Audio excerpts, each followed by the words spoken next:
Olá, Tutameia está ao vivo nesses tempos de crise de coronavírus, como sempre trazendo para você uma entrevista, um personagem, alguém que nos ajude a compreender melhor esse momento e transitar melhor, enfrentar melhor esse período. Aqui em casa estamos a Eleonora, o Rodolfo e conosco remotamente para conversar sobre a situação, trazer dicas, reflexões, a Monja Cohen, que a Eleonora já vai falar um pouquinho mais sobre ela. Você já conhece, todo mundo conhece a Monja Cohen, mas a Eleonora vai falar um pouquinho mais e fazer aí a primeira pergunta. Antes, eu quero lembrar que essa entrevista fica disponível para você no nosso canal de vídeo, o Tutameia TV. E todo o nosso trabalho é ancorado no site Tutameia. O endereço é tutameia.jor.br. Eleonora. Monja Cohen, muito obrigada por estar aqui conosco hoje, ainda que remotamente. Eu queria começar perguntando sobre a sua rotina, como é que você está vivendo esses dias de quarentena, como é que tem sido o seu dia a dia, o que você está lendo, o que você está fazendo, como é que está a sua quarentena? Então, eu lembro que eu vi um jovem na Itália comentando que as primeiras semanas são as mais difíceis, e eu acho que é mesmo, porque a gente tem que se readaptar numa coisa que é muito agradável, que é ficar em casa. Eu, como monja, gosto muito de ficar em casa, tempo no mosteiro, sem sair, e é muito agradável para mim. Tem pessoas que preferem a vida, sair, e eu estava saindo muito, mas viajando muito de avião, fazendo muitas palestras, então, para mim, essa pausa é agradável, não é uma coisa que me deixa aflita, angustiada, como pode ser para outras pessoas. Eu acordo de manhã, faço uma prece, uma meditação, uma prece que não é muito longa, e aí começo, eu tenho cachorros para alimentar, tenho que limpar a casa, cachorro deixa pelo pela casa toda, então tem que aspirar, varrer, passar pano, lavo roupa, ponho na máquina, né? Até algumas que eu lavo a mão ainda, porque eu ainda tenho esse hábito de lavar coisas à mão. Então, tem as rotinas de uma casa, preparar comida, lavar. Eu tenho uma monja que mora comigo, né? Essa monja me ajuda na cozinha, aí eu lavo a louça, ela prepara, e a gente vai dividindo assim as tarefas. Eu vejo o noticiário, acho importante saber o que está acontecendo no Brasil, no mundo. Eu gosto muito de assistir os canais de outros países para a gente fazer uma comparação, o que eles já passaram pelo que nós estamos começando a passar agora, quais foram as soluções, quais foram as perdas, os ganhos, né? Então eu assisto um pouquinho de cada canal, não fico num canal só, tanto brasileiros como estrangeiros, dou uma girada pelo mundo, vejo e-mails, respondo perguntas, tenho sido muito convidada a fazer vídeos, inclusive a Globo me pediu 2 vídeos que eles vão apresentar nos jornais, pessoas de outros canais de comunicação, de rádio, mesmo teatros onde eu faço palestras, então eu estou muito ocupada. Hoje eu fiz um muito bonitinho de manhã com uma moça que tem um canal que chama Panelinha, ela chama Rita Lobo, ela ensina receitas, e ela disse que tem uma procura tão grande, porque está todo mundo cozinhando agora, mesmo quem pedia comida fora, quem comia fora, agora em casa tem que cozinhar. Então essas mudanças, o que eu achei que eu ia ter mais tempo para escrever, eu tenho alguns livros que me pediram para escrever, eu falei, ai, que bom, eu vou ficar escrevendo. Eu tenho poucos minutos por dia para escrever o livro. Leio alguma coisa, estou lendo um livro que eu ganhei do professor Clóvis de Barros Filho, que chama Desejo, é bem interessante, o que é o desejo que nos move, o que nos faz caminhar. E o desejo e a aversão, ele lida com os dois aspectos, né? E o que eu acho que desgasta muito a gente, sem querer, que a gente fica envolvido, o WhatsApp, eu faço parte de um grupo de WhatsApp que chama Literatura e Liberdade. E são muitos escritores. E todo mundo postando coisa. Então, aquilo, bom, o dia inteiro. Tem no Brasil, tem pessoas que estão na Europa, em Portugal. Então, é interessante, porque são pessoas inteligentes, agradáveis.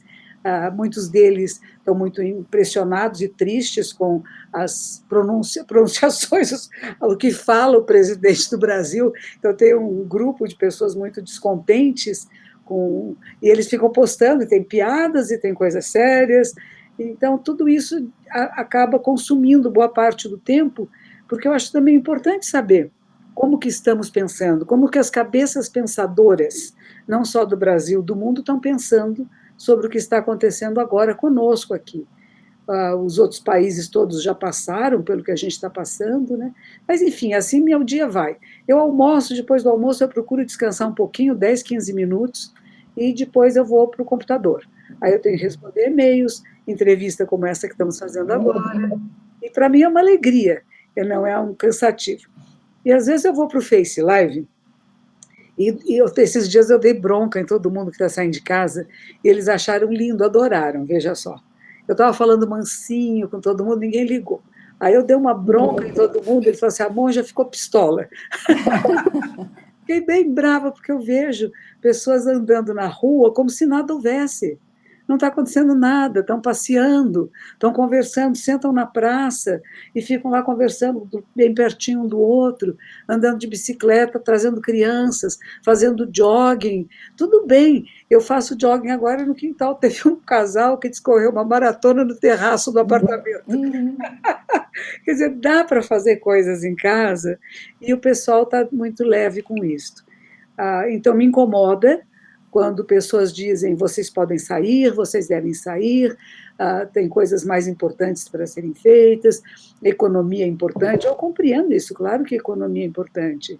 Claro que é importante que as pessoas tenham que comer, claro que é importante que as pessoas sintam que são úteis no mundo, né? O sentido de não utilidade, de não servir para nada, nos causa muito mal-estar. Então, como fazer com que as pessoas encontrem atividades dentro da sua própria casa que sejam satisfatórias?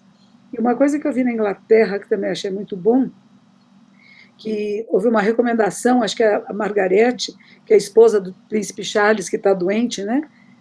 Que pegou o coronavírus, ela dizendo para as mulheres o seguinte: se em sua casa você corre risco de vida, ligue para esses números e peça ajuda.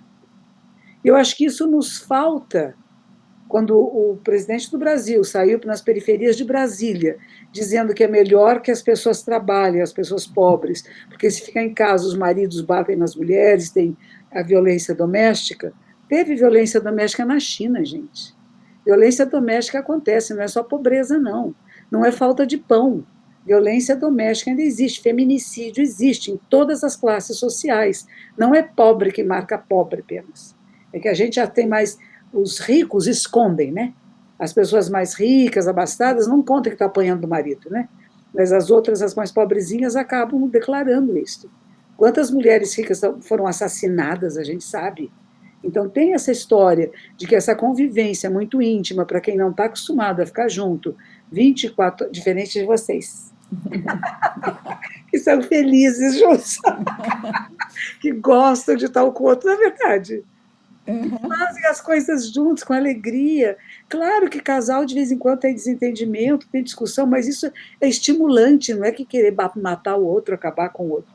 Então, o que na Inglaterra eles falam é isso. Se está correndo risco de vida, você acha que o marido está enlouquecido, pede ajuda. E pode mudar de casa, encontram condições de transportar essas pessoas para outros lugares, mas não dizer que as pessoas têm que ir para a rua, os coitadinhos dos ambulantes vão ficar todos doentes. Será que vale para uma refeição, para um prato? Aqui em São Paulo eu gostei, o Dória, que coisa bonita, ele fez 3 refeições por dia agora, né? O café da manhã 50 centavos, almoço R$1, jantar R$1, e comida boa, de qualidade. É isso que o governo tem que prover. Está dizendo que vai dar R$600 por mês para as pessoas que precisam, né? Mas até conseguirem mapear essas pessoas, como é que o dinheiro vai chegar até elas? Essa é outra questão. Nos Estados Unidos, você veja, o Trump foi interessante, né? Trump negava tudo. Resfriadinho. Resfriadinho. E esses dias eu vi um psiquiatra na televisão também, perguntavam para ele como é que a gente deve falar para as crianças do que está acontecendo. E este psiquiatra, que eu não concordo com ele, dizia assim, não contem das mortes. Diga que é um resfriadinho. Eu falei, acho que foi isso, né? Os maluquinhos acharam, não, vamos assustar a população e vamos dizer que é um resfriadinho. Bom, o Trump achou que era um resfriadinho, até que ele viu no Queens, que é o bairro onde ele nasceu, onde o avô dele, quando chegou da Europa, foi morar, o hospital do Queens tinha um caminhão daqueles enormes que tem nos Estados Unidos, né? Aquela carreta imensa, branco, todo fechado. Quando abriram as portas, estavam cheios de sacos pretos. Ele falou assim, que bonito, estão trazendo material para os hospitais. E disseram, senhor presidente, são corpos, são as pessoas que morreram. E morreram mais pessoas do que morreram no 11 de setembro. Então, é muito grave. E talvez, para não alarmar a população, quiseram dizer, é um resfriadinho. Mas o Trump agora foi para a Flórida e falou, todo mundo dentro de casa. Não saiam de casa. Ele demorou para ele poder dizer isto.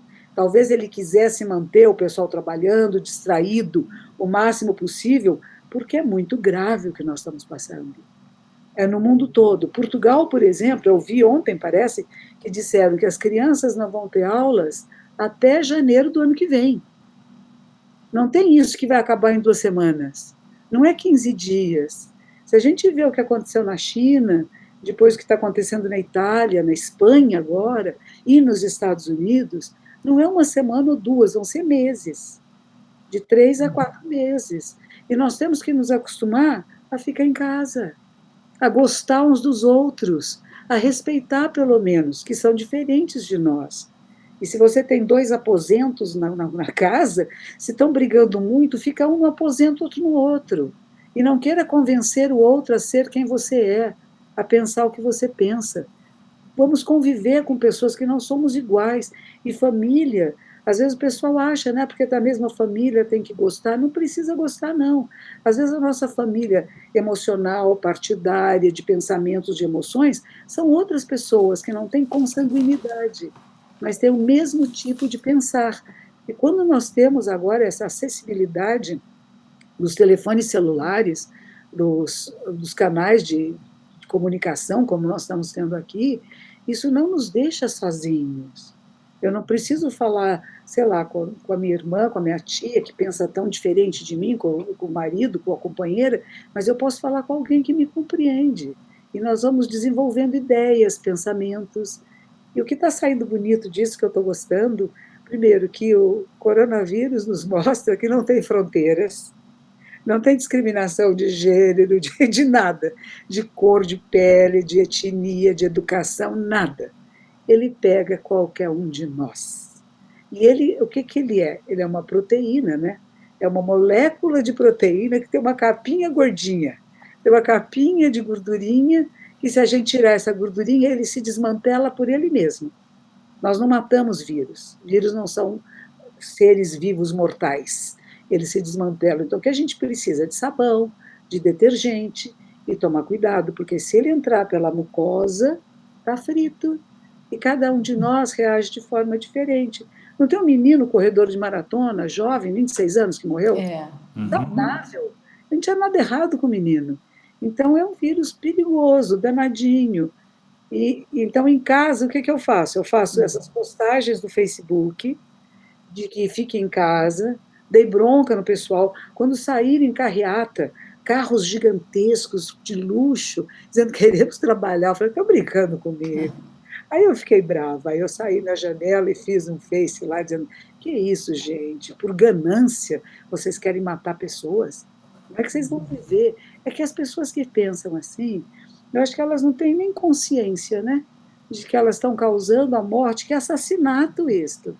Fazer as pessoas saírem na rua no momento que tem um vírus como esse e dizer que não é nada, eu acho que é um momento muito sério que estamos atravessando. Claro que não é para causar pânico, ninguém ficar desesperado. Eu tenho uma amiga que eu gosto muito dela, que chama Glória Brunetti. Ela é médica do Emílio Ribas. Nós tivemos até, ela criou o voluntariado no Emílio Ribas, que é uma coisa que não existia. Diziam que não podia entrar, que doenças infecto-contagiosas, não podia ter voluntariado. Ela brigou com todo mundo e fez acontecer. E durante muito tempo eu fui lá, levava meditação, respiração consciente.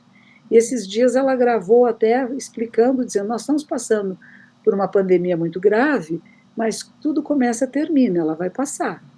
Mas lembrem-se de não sair de casa, lembrem-se de manter distância. Se sair de casa, outra coisa interessante, é para pôr máscara, sim, mesmo que você não tenha sintoma nenhum, porque sem sintoma você pode estar carregando vírus. Então não é uma brincadeira, não é divertido, mas é uma coisa que se nós tomarmos as precauções adequadas, nós vamos causar menos sofrimento, porque o sofrimento virá. mas causar um pouquinho menos. Então, eu passo meu dia pensando nisto, tentando influenciar um pouco as pessoas que me seguem, que me ouvem, para que elas fiquem em casa, que se protejam e que, com isso, protejam os outros. Meus cachorrinhos também não estão saindo, eles adoravam. Passeavam 4 vezes por dia, os bonitinhos. São 3 fêmeas. Agora, trancadinhas aqui junto comigo. Está tudo trancadinho. É isso aí, é o que podemos fazer, né? Monja, a senhora falou de como as pessoas precisam ficar em casa, precisam se proteger.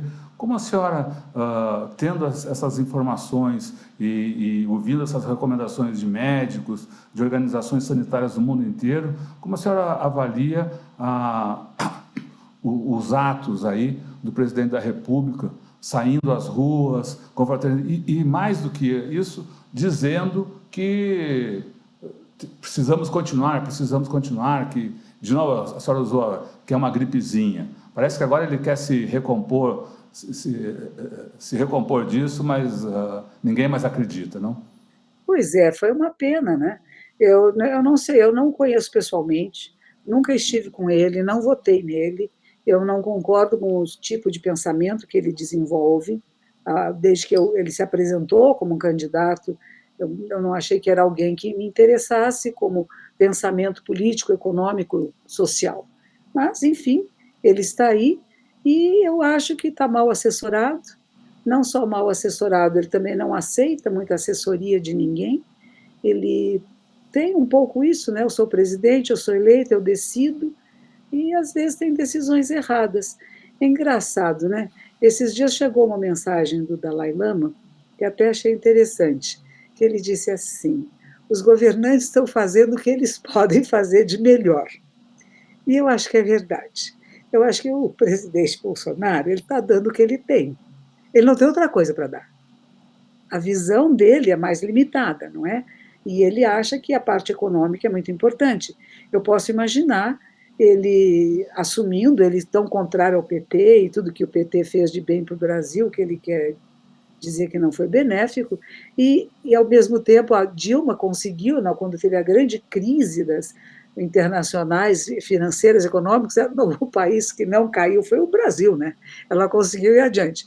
E ele estava muito faceiro, que o Brasil estava crescendo economicamente, porque o pensamento de algumas pessoas são essas. Quando assume um novo governo, ninguém pergunta quem vai ser ministro da Educação, quem vai ser ministro da Saúde. Eles querem saber quem é ministro da Fazenda, como se o dinheiro fosse o mais importante, sobre economia fosse o mais importante. E ele, baseado nesses valores, que provavelmente ele foi educado assim, ele é fruto de uma sociedade de violência, uma sociedade que acha que valor econômico é mais importante que valor humano, que a felicidade humana, o bem-estar e a saúde humana e a educação não é tão importante como ter dinheiro ou gerar renda. Então, que um país que fique mais rico e que seja economicamente mais sustentável, esse é o pensamento dele, não é o meu. Mas esse pensamento existe. E dentro dessa linha de pensamento, eu fico pensando como foram os pais dele, a educação que teve, os colégios, os grupos que frequentou, o pessoal do exército com o qual ele esteve. Ele foi quase mandado embora do exército, né? Se ele não houvesse se ingressado na política, ele provavelmente teria sido mandado embora. Tem várias coisas desse personagem e que uma grande parte da população do Brasil, de raiva, de vingança, o que eu digo de a humanidade é muito facilmente manipulável, né? Então houve uma manipulação por muitos anos contra o PT, contra o Lula, contra a Dilma, e essas pessoas foram ficando envenenadas desse rancor, dessa raiva, e quiseram dar uma vingança. Eu acho que nada no mundo funciona quando a gente faz por vingança ou por raiva. A gente deve fazer por amor, por sabedoria, por conhecimento.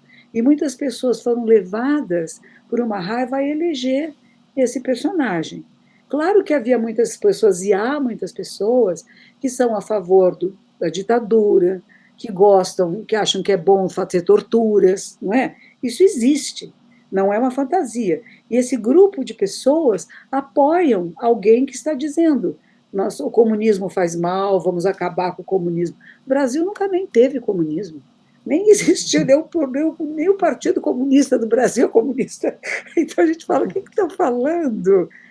Quando eu era pequena, era engraçado, minha mãe, muito de extrema-direita, minha mãezinha, e ela dizia assim para mim, isso era criança, a Rússia, que horror, é um país comunista. Eu falava, deve ser medonho, né? Deve ser, a minha mãe tinha tanto medo desse comunismo.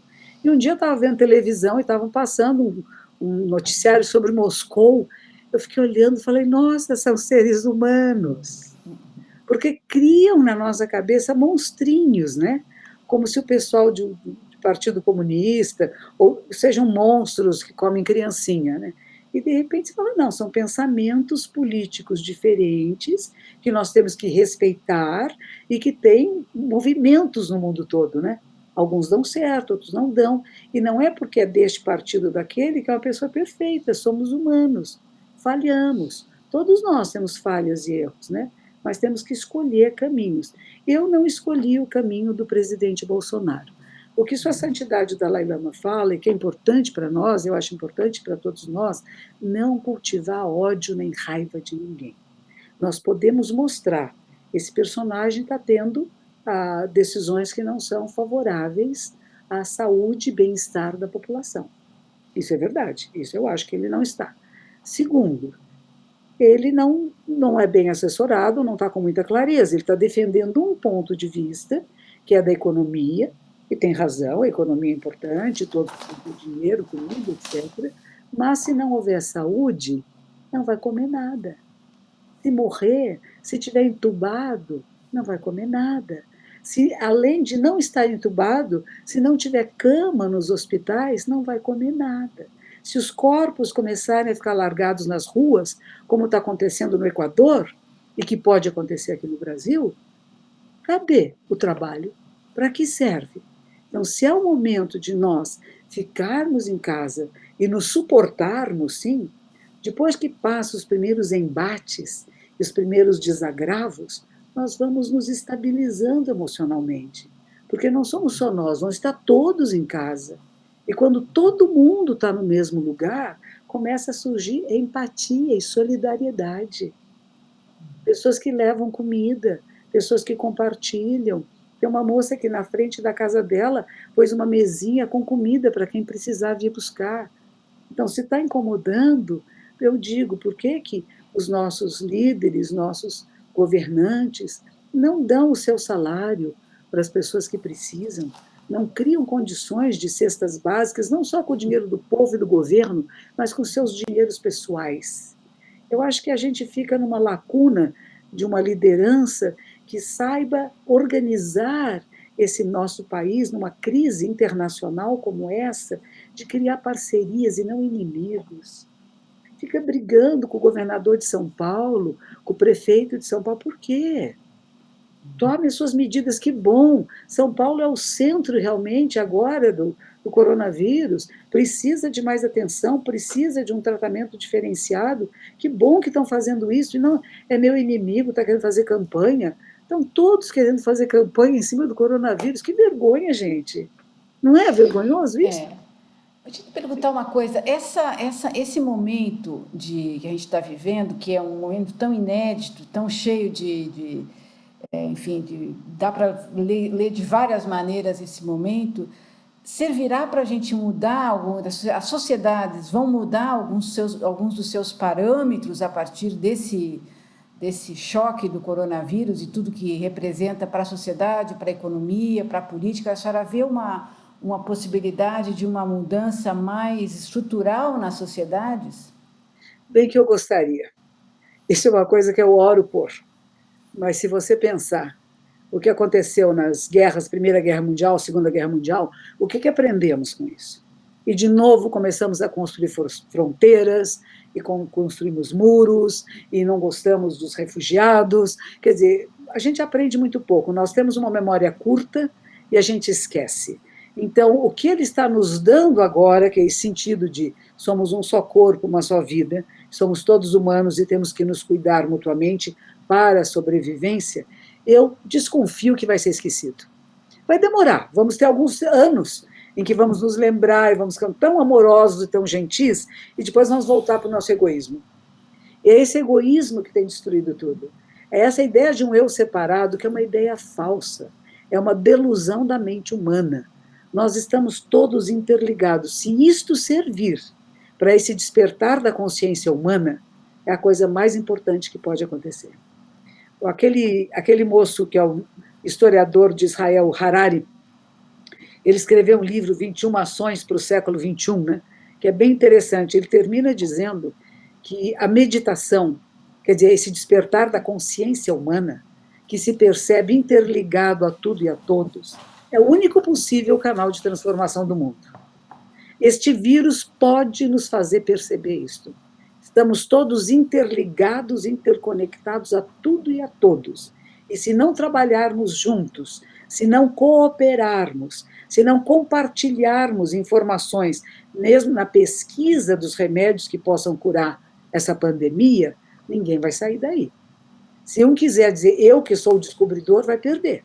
Porque nós partilhamos informações e juntos pensamos melhor. Há uns anos atrás, um senhor do Canadá, ele começou a fazer jogos cooperativos. Não tem um ganha, outro perde. Nós colocamos juntos as nossas inteligências para fazer soluções melhores para todos. Ele, inclusive, sugeria que um dos jogos fosse alguma coisa como esta. Como que podemos combater o coronavírus? E fazer a população do mundo jogar com isto. Soluções que, às vezes, não estão sendo visíveis para os especialistas e que, de repente, uma pessoa com o olhar de fora dá uma sugestão que pode funcionar. Ou seja, por que não usamos a inteligência do coletivo para o bem de todos nós, que é o individual e o social? Que possa isso dar um despertar para a consciência humana, essa é a minha aspiração. Se ela é utópica, talvez seja, mas a utopia é a partir dela que as mudanças ocorrem. Então, eu acredito que existe um potencial muito grande das pessoas perceberem que se nós nos unirmos para o bem comum, vai ser melhor para todos nós. Tem um outro aspecto dessa crise,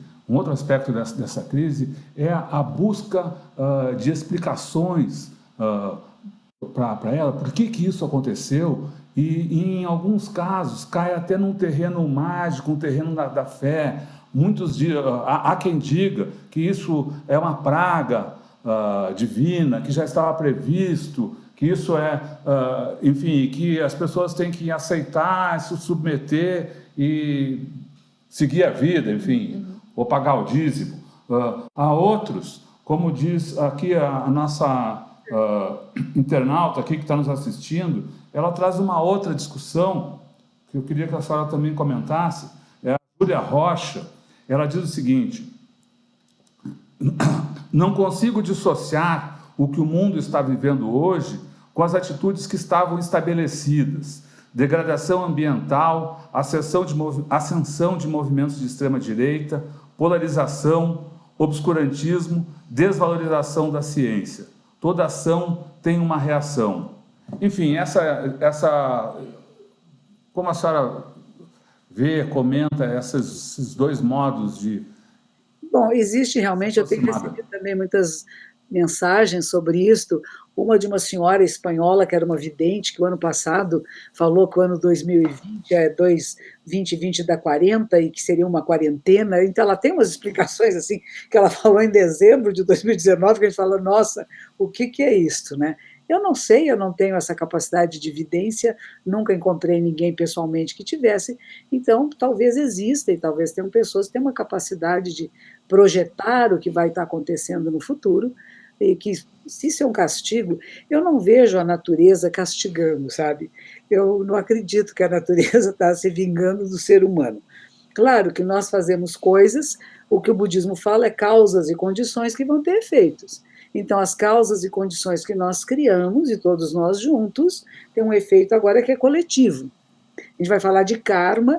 Karma é uma ação que deixa rastros, que deixa marcas, e tem karmas individuais, tem karmas grupais, tem karmas coletivos, karmas que têm resposta imediata, que vai ter resposta lá para adiante, ou seja, a vida, e é o que Buda ensinava, é uma trama de causas, condições e efeito. Então, realmente, as inúmeras causas e condições que levam que este vírus, que ele vivia, sei lá, num outro bichinho, na hora que ele vai passar para a espécie humana, nós não temos como nos defender, então até que a gente crie antivírus, né, a gente cria uma possibilidade de defesa, nós somos muito vulneráveis. Mas pensar que existe, para mim, não é impossível pensar que tem uma deidade que diz: vocês estão malvadinhos, então agora eu vou mandar uma coisa para vocês ficarem bonitinhos, para vocês entenderem. Eu não acredito nisso. Eu acredito que nós temos a oportunidade de uma situação como essa, de despertar para uma consciência mais elevada, de sair do seu pedacinho pequenininho, da bitola que sou eu aqui, mas é todos nós. E que todos nós estamos passando por uma dificuldade coletiva. E como é que você passa por isso? Você querendo culpar alguém? Achar uma razão específica que foi aquele partido o responsável? Eu lembro antigamente, tudo que acontecia no Brasil, a culpa era do Lula, né? Tinha uma inundação, a culpa era do Lula, caiu o prédio, a culpa é do Lula. É a mesma coisa, a gente quer um culpado. Não tem um culpado, e não tem também só a maneira que nós estamos. Isso é um dos fatores, um dos vetores. Nós vivemos num mundo de grande complexidade. E a gente quer simplificar e dizer: não, é só isto, a causa é essa. Não, são inúmeras causas e condições que levaram a isto se manifestar dessa maneira. E nós todos ficamos meio sem acreditar. Quando começa e diz assim: é lá na China, não, é do outro lado do mundo, não tem nada a ver comigo, tem a ver com você sim. E vem aquela história antiga de que se a borboleta bate as asas lá na China, tem repercussão na Amazônia. Não acreditavam nisso, então agora estão acreditando. A ciência estava meio desvalorizada, né? Então nós acreditamos no Deus Criador, que está criando tudo, e existem pessoas que dizem: se eu sair com o meu santinho, eu vou estar protegido. E não é bem assim. O santinho vai te dar uma segurança para que você lave as mãos, ponha a luva, ponha a máscara, se proteja. Mas não que saia assim, dizendo: eu estou protegido pelos seres celestiais. Nós tivemos um caso muito grave, há uns anos atrás, de um budista tibetano, um Rinpoche, nos Estados Unidos, que ele tinha AIDS, e ele dizia que ele nunca teria AIDS porque ele era um ser sagrado. E ele teve muitas relações sexuais, ele espalhou AIDS para um grupo muito grande de pessoas, porque ele achava que ele era puro. Então, o que eu entendo, essa ideia de uma pureza imaginária, miraculosa, não é verdadeira. Nós nos reforçamos, se temos fé, nós nos reforçamos. Tinha até piadas, né, de um homem que estava se afogando, dizia: Deus me ajude, Deus me ajude. Veio um barquinho e disse: não, Deus que vai me ajudar. Deus, ele não aceitou nenhuma ajuda, que veio quando morreu, chegou no céu. Falou: Deus, o senhor não me ajudou? Eu disse: ajudei. Tudo que eu mandei para você, você não pegou. É isto. A ciência está aí se desenvolvendo para nos ajudar. Ela não é um inimigo. E nós não podemos ficar acreditando nessa coisa mágica que é um ser que está lá nos julgando lá de cima, e ele é barbudinho, que nem o Lucena, né? Cabeludinho, barbudinho, fortinho.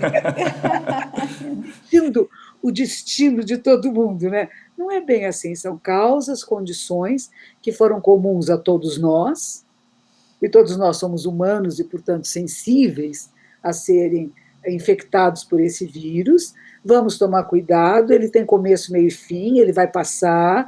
Nessa passagem, muita gente vai passar junto, quer dizer, muitas pessoas não vão sobreviver, alguns vão ficar com sequelas. Ainda não descobrimos remédios que sejam verdadeiros curadores ou minimizadores do sofrimento, ainda estão pesquisando. Esse remédio que andaram usando, há críticas que ele pode deixar sequelas, como surdez e outras coisas, então ainda está sendo estudado.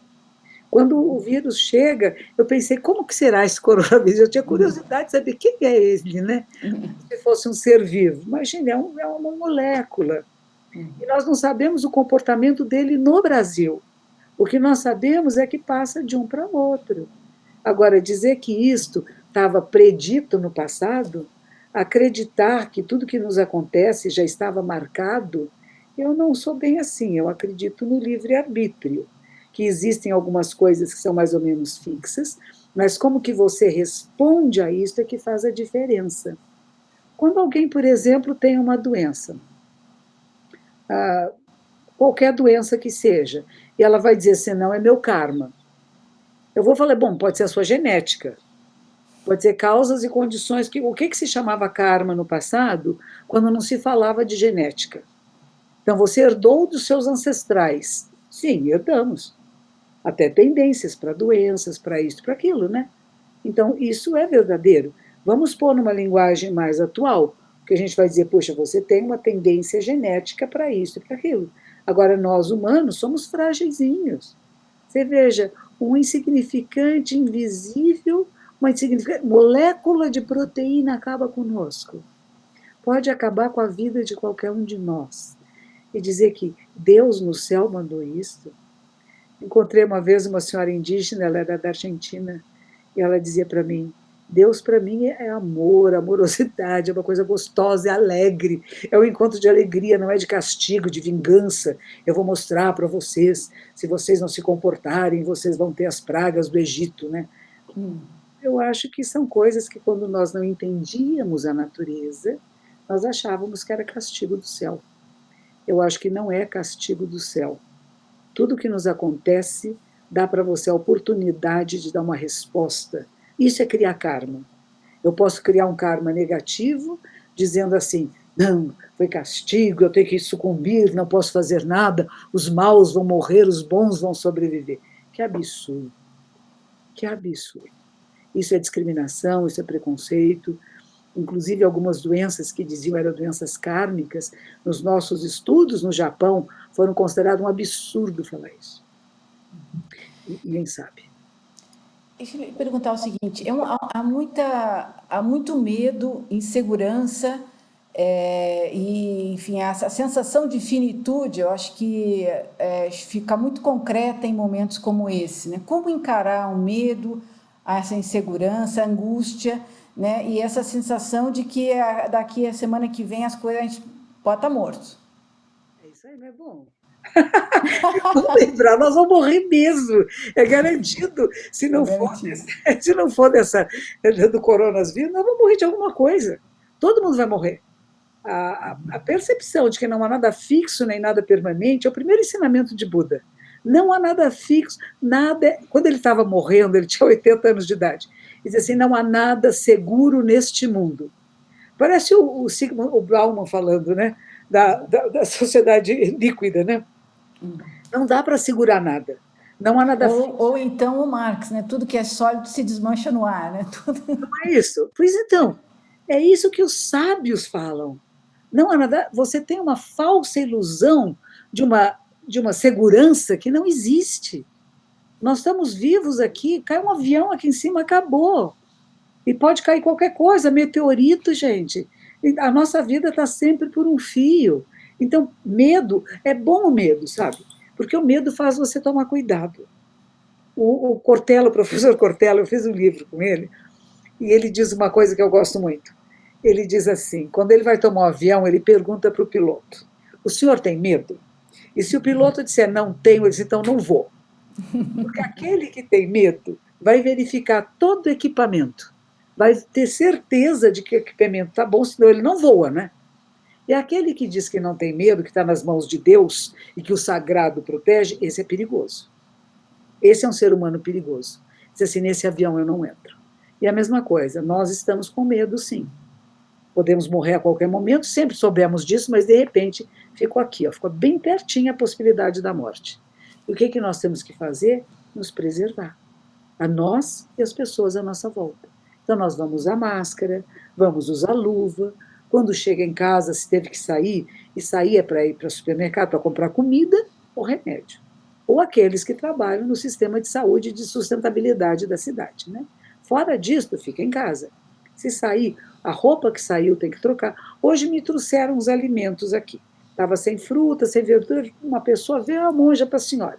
Muito bem. O que eu fiz? Eu peguei a água com água sanitária, cada saquinho que me deu, limpei tudo com água sanitária.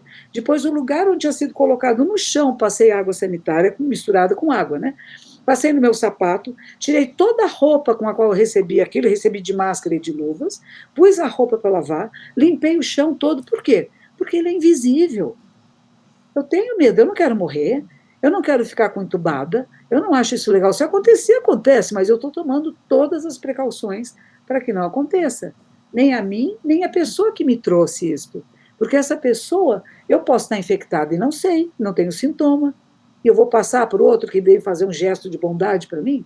Então, o medo faz com que a gente tome as medidas adequadas que a Organização Mundial de Saúde fala. E essa história, bom, ontem o presidente usou palavras da Organização Mundial de Saúde, né? A gente fala assim, é que nem a pessoa que pega o bolo e pega um pedacinho só da crosta do bolo, come e diz, ai, que bolo bom, mas não cortou o bolo inteiro, né?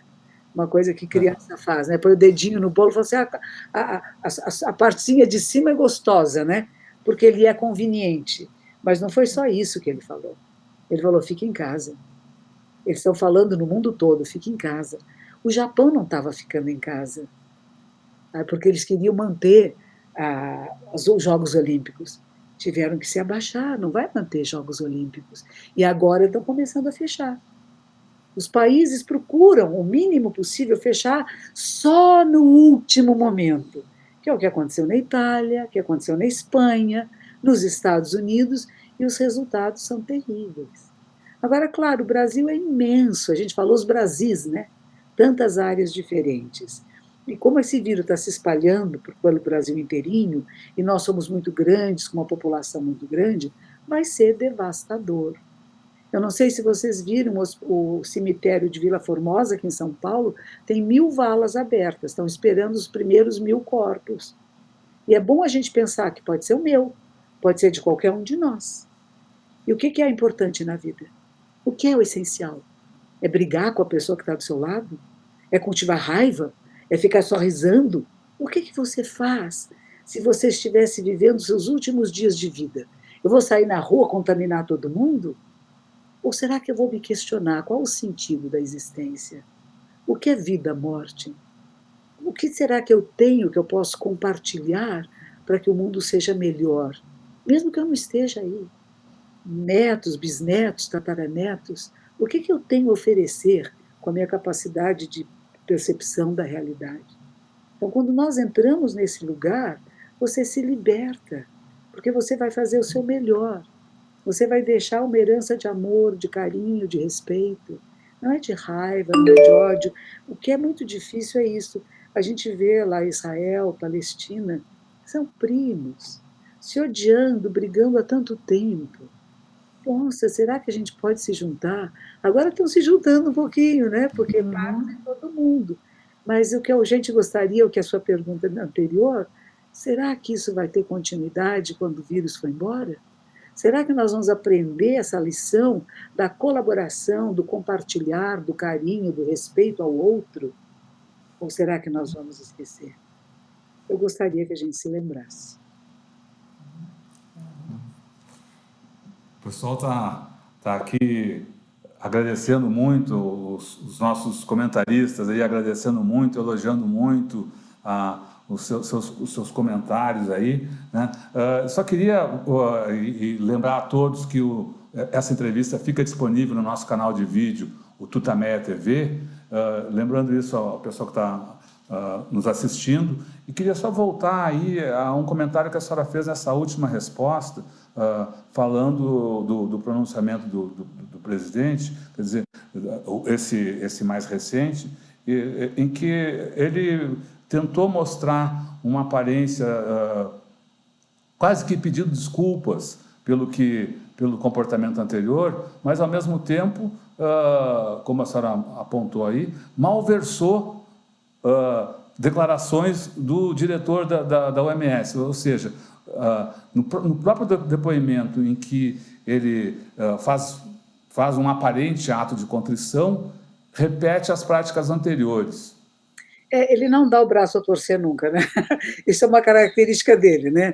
Ele não é aquele que diz assim, puxa, eu errei, desculpa, gente, né? É muito raro ele fazer isso, só quando ele é muito pressionado. Escreveram esse discurso para ele, está claro que foi escrito por outra pessoa, que não é dele.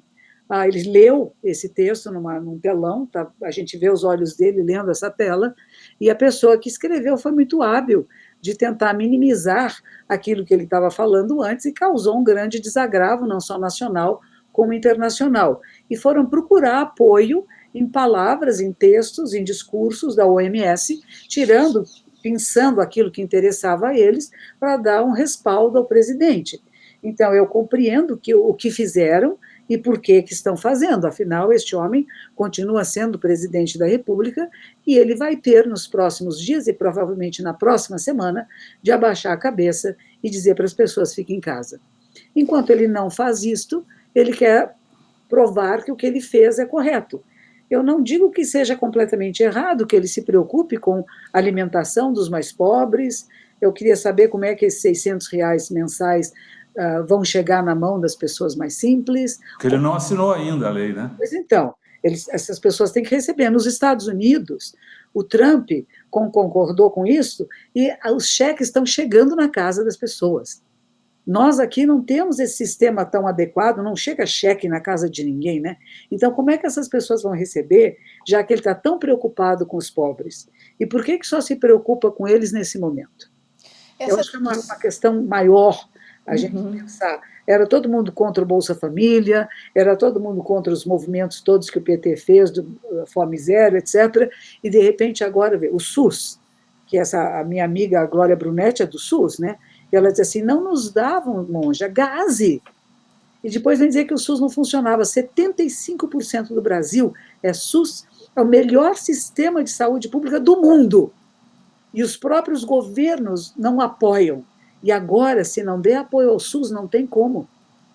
Não tem como. Então é um momento, sim, de despertar uma consciência de que nós temos que cuidar, e democracia é isso, nós cuidamos dos mais frágeis. Nós cuidamos dos vulneráveis, mas cuidar do vulnerável não é dizer para ele: sai para pôr a sua barraquinha na rua, se não tem ninguém na rua. Sai para vender, entra em contato com as pessoas sem máscara, sem equipamento, sem nada. Como pode dizer isso? Então, eu lamento muito o que ele fala, porque eu não concordo. Mas vamos ver lá. Eu também não sou presidente da República, eu não tenho todos os dados que talvez ele tenha, e não tenho todas as pressões que ele tem dos grupos que o colocaram lá. Por exemplo, querer abrir templo e igreja. Não pode, gente. Não pode abrir templo e igreja. O que é isto? É o momento das pessoas não irem a lugares em que tem mais pessoas. Ah, não, eles vão entrar para rezar sozinhos. A Igreja Católica não pede isso. O Papa Francisco rezou sozinho. É um exemplo que está nos dando. A televisão está cheia de programas de pastores que estão atendendo todos os seus adeptos. Qual é a questão? Por quê? Quer dizer, será que a bancada evangélica está pressionando ele? A gente fica pensando nisso. Ele, claro, é uma pessoa que sofre muitas pressões daqueles que o elegeram. E ele tenta agradar a essas pessoas para a sua próxima eleição em 2022. Dá para entender o projeto deste ser humano, né? Claro, quem entra no poder, ele quer continuar. 4 anos não dá para fazer nada mesmo. Tem que ficar mais tempo. Mas agora não pode falar muitas coisas que ele fala. Essa discussão de impeachment, renúncia, que o Bolsonaro tem que sair, o que... Não vai acontecer. Eles não vão fazer isso. Pera, só um pouquinho. Acabaram de... A senhora disse que não vai acontecer. Não vai. Não vai. Existe um movimento, as pessoas falam sobre isso, duvido. Porque houve o que fizeram com a Dilma, acho que ninguém quer fazer com ninguém. Por mais maluquinho que ele seja, por mais que ele fale coisas que não sejam corretas, ele acaba se dobrando. Quantas vezes ele fala uma coisa e depois ele fala: não era bem assim. Ele está começando a virar. Ele está começando a dizer: não, pois é, não é, eu tenho... o que eu falei não é loucura minha, eu tenho uma razão de pensar, tem grandes pensadores, a própria OMS pensa como eu penso, e até que chega o momento, agora é o momento de ninguém sair de casa, é o que ele vai dizer a semana que vem. Provavelmente. E por isso não vai ter impeachment. Se ele continuasse dizendo sai por aí, todo mundo caindo, morrendo, ele provavelmente ia ser afastado. Mas ele está indo no máximo de tempo que ele pode, como alguns fizeram, até o Trump, e na hora que começa a cair os corpos na rua, ele vai ter que dizer: não, tem razão, vamos todos ficar em casa. Mas daí os corpos já estão caindo na rua, não? Pois é, mas o que nós podemos fazer, né? O que eu digo, a população que o elegeu, as pessoas que continuam apoiando ele, que fazem carreata com bandeira do Brasil pendurada do lado de fora, eu falo: que é isso, gente? A ganância, em primeiro lugar, É a economia em primeiro lugar ou é o bem-estar da população? É a saúde da população, a vida de seres humanos? O que vale mais? Uma economia que não vai cair quando o resto do mundo cai, ou uma população que se mantém viva, uma população que é capaz de encontrar a cura, de investir nos remédios, de investir nas pesquisas, para que nós possamos logo conseguir os remédios que vão impedir que essa doença se espalhe tanto e que mate tanto. Eu acho que isso é o que um governante devia fazer, e uma liderança é aquela que vai fazer parceria com todos, não só com aqueles que me elegem, mas com todos, e acolher pensamentos diferentes e apoiar, e não dizer aquele é louco, porque quer falar. Não, não pode falar isso. Porque, quem sabe ele amadureça. Quem sabe esse processo faça este homem amadurecer para uma posição que ele realmente não estava preparado para assumir. Ele só assumiu porque foi feita uma manipulação do nosso gado, né, daqueles que seguem, e de raiva. Porque eu tenho raiva de alguém do mundo e da vida, eu vou localizar minha raiva num partido político, em alguns personagens, e eu sou contra eles, porque se eles sumirem, o bem vai aparecer. E eles vão aprender. É assim a vida, né? Assim é. Gostaria que fosse diferente, mas vai ter que ser assim. Buda falava que tem 4 cavalos, eu só vou contar essa história.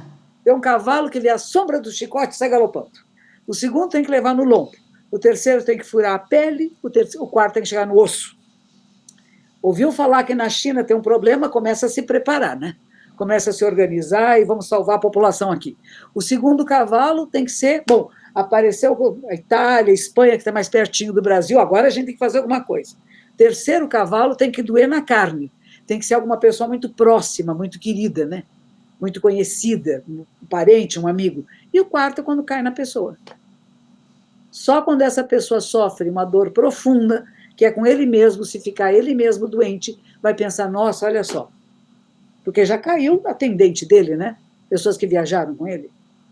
Se isso não fez com que ele ainda pudesse dizer essa palavra mágica, fica em casa, talvez, quando acontecer com o filho dele, não estou regando praga, hein? Não quero que aconteça. Quando acontecer uma coisa muito íntima, muito pessoal, talvez ele vai dizer, nossa, tem razão, é preciso ficar em casa. Ele diz que tem histórico de atleta e que o vírus não vai atingi-lo, ou vai atingi-lo de forma muito tênue. Ele é forte, você tem razão, ele levou a facada, não morreu. Ele que realmente é uma pessoa que tem uma constituição forte, é verdade, mas você não pensa só em você, né? Há muitos que não são fortes. Há muitos que, não é por isso que a gente vai querer fazer uma lavagem étnica, né?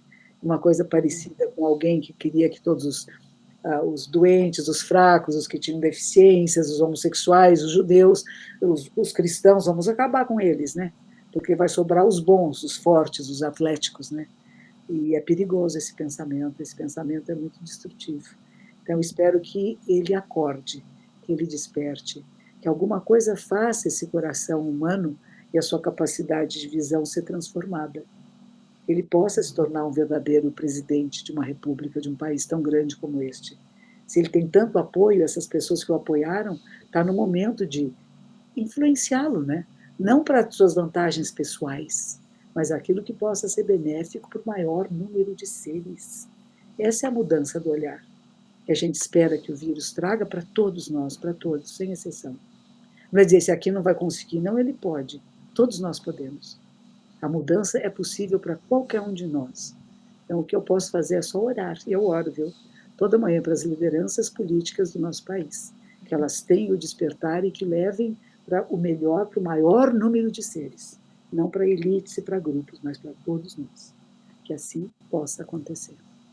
Obrigada.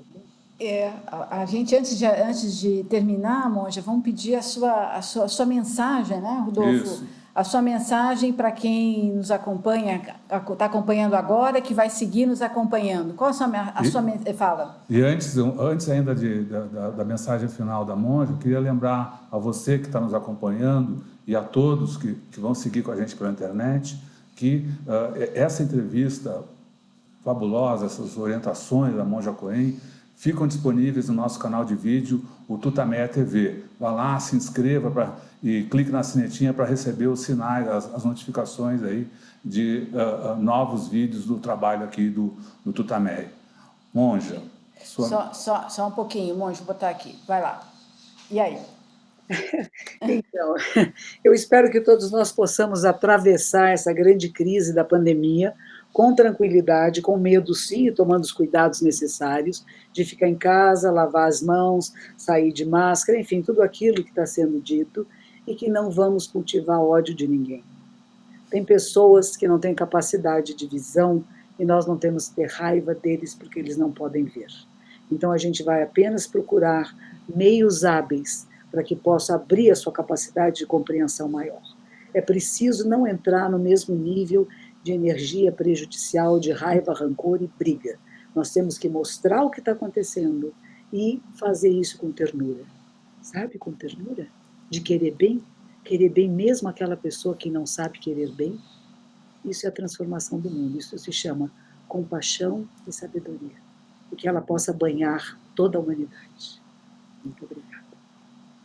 Muito obrigada, monge. Muito obrigado, Muito Monja. obrigada. Muito obrigada. Muito obrigada. Tá bom. Então, Tá bom. Então, pessoal, a gente vai encerrando aqui, esperando que todos acompanhem aí esses pensamentos, essa orientação, essas reflexões aí que a Monja Coen traz num momento tão difícil para todos nós, mas é um momento também, como ela diz, em que a sociedade pode tirar forças e descobrir caminhos novos, né, que possamos trilhar todos juntos. É isso, esse trabalho fica disponível, como você está sabendo, no nosso canal de vídeo Tutameia TV. O nosso trabalho está ancorado no site Tutameia, o endereço é tutameia.jor.br. A gente espera você e vamos que vamos. Tchau, pessoal. Tchau.